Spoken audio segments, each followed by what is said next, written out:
জীবনের চেয়ে আমার রসুলের মর্যাদা আমার কাছে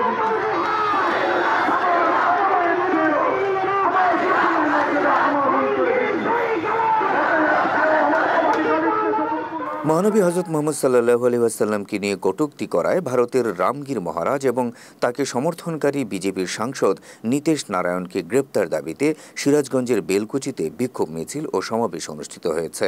বৃহস্পতিবার দুপুরে বেলকুচি উপজেলা আলহাজ সিদ্দিক উচ্চ বিদ্যালয় মাঠে এ সমাবেশ করেন স্থানীয় উলামা পরিষদ। বিক্ষোভ সমাবেশে বক্তারা প্রাণপ্রিয় নবীকে নিয়ে কটূক্তি কোনোভাবেই মেনে নেওয়া হবে না বলে মন্তব্য করেন।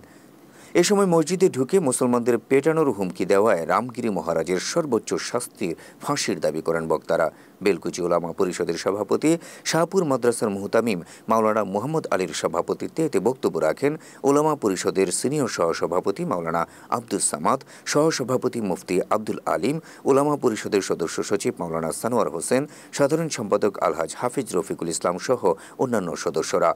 পরে আলহাজ সিদ্দিক উচ্চ বিদ্যালয় মাঠ থেকে একটি বিক্ষোভ মিছিল বের হয়ে বাহেলা আমান জামে মসজিদের সামনে এসে সংক্ষিপ্ত মোনাজাতের মধ্য দিয়ে কর্মসূচি শেষ হয়। তারা যেন আমার নবীকে নিয়ে কটূক্তি করলে আইনি ব্যবস্থা নেয় এবং রাষ্ট্রীয়ভাবে জাতিসংঘের কাছে বিচার আবেদন করে। যদি তা না করে তাহলে পৃথিবীর সকল মুসলমানদেরকে আনবে রাস্তাঘাটে কুকুরের মতো মারা যাবে।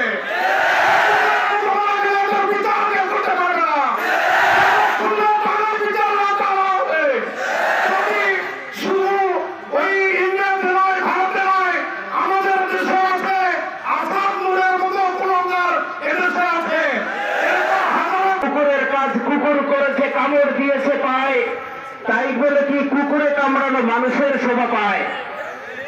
মানুষের শোভা পায় না কুকুরকে কামড়ানো, তা ঠিকই আছে, কিন্তু মানুষ যে কুকুরের বিষ ভেঙে দিতে পারে সে কোনো তোমাদের ভুলে গেলে চলবে না।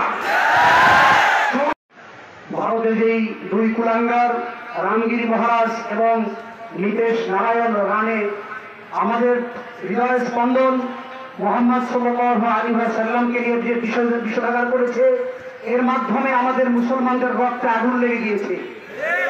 আমাদের এই রক্ত কখনই ঠান্ডা হবে যখন এই ভূপৃষ্ঠে এই সকল নরধমকে, এই সকল কীটকে মান সাব্বা নাবিয়ান ফাকতুলুহু এর আওতায় আনা হবে। আমরা এই সকল নরধমদেরকে, এই সকল কীটদেরকে সতর্ক করে দিতে চাই যে মুসলমান ঈমান এনেছে, তার ঈমানের সাথে একটা শর্ত নিয়ে এসেছে যে তারা তাদের পিতামাতার চেয়ে আল্লাহর নবীকে বেশি ভালোবাসে।